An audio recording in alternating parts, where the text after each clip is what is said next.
ازيكم عاملين ايه؟ النهارده هنعمل مع بعض سلطه الكول سلو بطريقه سهله وبسيطه. كلنا بنحب ناكلها بره، اسعارها بره بقى مبالغ فيها جدا. هنعملها في البيت وبنفس طعم بره بالظبط. اول حاجه هنجيب كرنبايه، هناخد جزء منها على حسب الكميه اللي احنا محتاجينها. هنقطعها على البورد كده زي ما انتم شايفين بالطريقه دي، او ممكن نعملها في الكبه.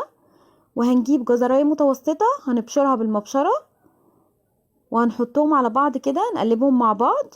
وهنبدأ نجهز الصوص بتاعنا. الصوص بتاعنا بيكون سهل جدا وحاجات كلها متوفرة عندنا في البيت. اول حاجة هنجيب معلقتين من المايونيز، معلقة زبادي كبيرة، معلقتين من عسل النحل ونقدر نستبدله بالسكر بس ندوبه كويس جدا، معلقة من الخل، نص ليمونة، ملح. هنقلب كويس جدا، ولو حسينا الصوص بتاعنا تقيل شوية نقدر نزوده باللبن. طبعا لازم كمية الصوص بتاعتنا تكون متناسبة مع كمية الكرنب اللي احنا عاملينه والجزر. هنقلبها كده وهنسيبها في التلاجة لمدة ساعتين قبل التقديم. انا هنا قدمتها مع بيتزا، نقدر نقدمها مع فرايد تشيكن، تتاكل مع حاجات كتير جدا، وكان طعمها زي بتاع بره بالظبط. جربوها هتعجبكم جدا. لو عجبكم الفيديو لايك على الفيسبوك، سبسكرايب على اليوتيوب، هسيب لكم اللينك في اول كومنت.